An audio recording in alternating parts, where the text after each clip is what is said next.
close, and umpire Summers calls him safe on the daring maneuver. But Yogi Berra doesn't think so. And the fans will never forget the sight of Jackie Robinson hurrying for the plate on his daring steal. It's the Sports Kings Flashback Highlight of the Week on News and Talk 1380 WAOK. This is Sports Kings Radio News and Talk 1380 WAOK. Rob and Dean hanging out with you Saturday afternoon in the kingdom. You know what it is.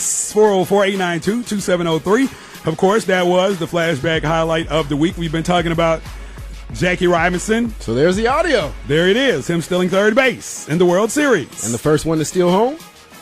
Is that true? Stealing home plate, I think so. That's what I said. We'll look that up. I think I said third base, but he was stealing home base. No, I know what you mean, but I didn't know he was the first to steal home plate. I think he was. Okay. Had to be a black man. We'll check it out. Still. Oh, we were doing so good. We're doing so good. Oh, my goodness. You need a little Jackie Robinson day in your life. Go ahead and tell us what's going on right now. Oh, man. Well, it was a 10-point lead with 2 minutes and 30 seconds left in the fourth quarter. With 14.8 seconds, Derrick Rose is stepping to the free throw line to extend the lead to a 5-point lead, which he has just done. So it's now 104-99. Chicago over Indiana Pacers. Chicago took a 3-point lead when Kyle Korver's three-pointer was successful and went to the sidelines. You just saw a totally dejected Indiana team. You saw Larry Bird standing on the sidelines looking a little lost, and you saw the Bulls getting their swag back. So congratulations. Wow. So do you think they'll get swept now? Oh, yes. You think it's over? Yeah, Mike and I were just talking about it. Dude, how do you walk into the Bulls locker room now knowing you had this game?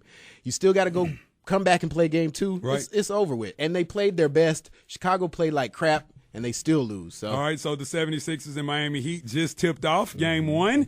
So I will be with you for the next few minutes of that game. But right now we're being joined on the line by a great friend of the show. This is his second appearance on the show, and we really appreciate it. Jimmie Lee Solomon, Vice President of Major League Baseball Development. All right, Jimmie Lee, how long has Jackie Robinson been celebrated throughout Major League Baseball? We started the celebration to commemorate his 50th anniversary of the day he came into Major League Baseball. So that was April 15, 1997, when we first retired his number throughout the game of baseball. So when Jackie Robinson broke baseball's color barrier on April 15th, 1947, what type of impact did that historic event have on not just the sports world, but the everyday lives of African Americans and other minorities in this country? Well, I would go beyond that, Robert. I think that it had a grand effect upon the entire society, white or black, because integration was not the norm at that time. You know, Jackie Robinson's entry into Major League Baseball was before Brown v. Board of Education. It was before the public schools, of course. It was before the Armed Forces integrated. It was before Rosa Parks decided not to go to the back of that bus. And long before many of Dr. King's watershed moments and other great civil rights leaders from the Atlanta area. It created a grand experiment that got America to watch to see, one, if African Americans and whites could actually interact together, two, if they could do it successfully, and then three, if they could do it without causing our society some major social unrest or upheaval. Jackie did all of that. By being the man he was, he actually was able to play in an environment where he was, for a long time, the only African American. He could not eat with his team members. He could not sleep in the same hotels. He couldn't eat in the same restaurants. He couldn't, in many cases, use some of the public accommodations that his teammates could use. But he endured all of that for a greater good, which was to allow our society to understand that integration was better than segregation. It made our world better. It made people better. It made them better. And I think our society owes a great deal of gratitude to Jackie Robinson and his family. Sports Kings Radio, News and Talk 1380 WAOK. On the line with Jimmie Lee Solomon, MLB Vice President of Player Development. If Robinson were here today, how impressed do you think he'd be by the way minorities have been accepted and, for the most part, dominate the big three American sports of baseball, basketball, and football? Well, I would tell you this. I would take the word dominate and use it a little casually when it comes to some of the sports. I mean, of course, in football and basketball, African Americans are the majority of the players on the field. There's no question about that. But up until the mid to late 70s, still African Americans were not allowed to play quarterback. They were not allowed to play center. They were not allowed to play middle linebacker because those were perceived to be positions where you had to be a real smart player. So that was the last bastion of African Americans on the field, was to break into those three positions in football. Now, in basketball, of course, basketball never took a real foothold in American society from a popularity standpoint until probably, I'd say, the late 70s. And you had when the ABA was in existence, and Dr. J and Artis Gilmore and those players who had this real exciting brand of basketball were playing in the ABA, and the league then merged. And basketball then took on the flair of the ABA as it then captured many African-American fans and many American fans. I think it became very popular. Then, of course, African-Americans dominate that sport. But baseball has been a little bit of a different story. African-Americans represented 27% of the players on the field in the mid-'70s.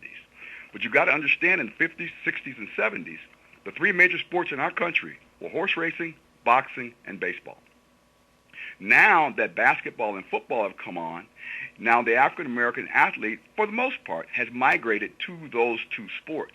Baseball now has about 9.5% of the players on the field that are now African-American. And that number has been dropping dramatically since the mid-'70s. So if you ask Jackie today where we stood and what he would think of where the African-American athlete stands in the three major sports, I think he'd be happy with the numbers on the field in basketball, on the court in basketball, on the field in football.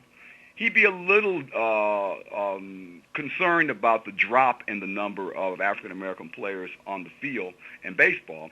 But where he would probably be focused is in positions of authority in the boardroom, decision-making positions in the front office, as well as managers and general managers. I think that's where he would have his focus, because as Jackie retired, he focused on the fact that a lot of strides have been made by players, but he wanted to see an African-American manager of a club. And shortly thereafter, Frank Robinson became the first African-American manager when he started managing the Cleveland Indians. But I think Jackie be focused more on the boardroom, more on ownership, more in the front office at this point. Sports Kings Radio, News and Talk 1380 WAOK, wrapping up with Jimmie Lee Solomon, Vice President of Baseball Development for MLB. Jimmie, starting May 12th, Major League Baseball will kick off the Civil Rights Weekend here in Atlanta. Tell us about the schedule of events. Well, it is going to be more than just a couple of baseball games. Of course, the baseball games will be very exciting. The Philadelphia Phillies, the Braves' arch enemy, will come into town with their exciting Jimmy Rollins at shortstop and Ryan Howard playing first base. And I think the game will be fantastic. It'll pit two of the powerhouses from the East against each other. And that we have a Negro League celebration prior to the Saturday game on the 14th. That will be followed by a post-game concert with Ludacris and a special guest performer. That all happens in Turner Field on the 14th. The actual Civil Rights game itself will take place on Sunday afternoon in Turner Field and pit the same two teams against each other, Philadelphia Phillies and the Atlanta Braves.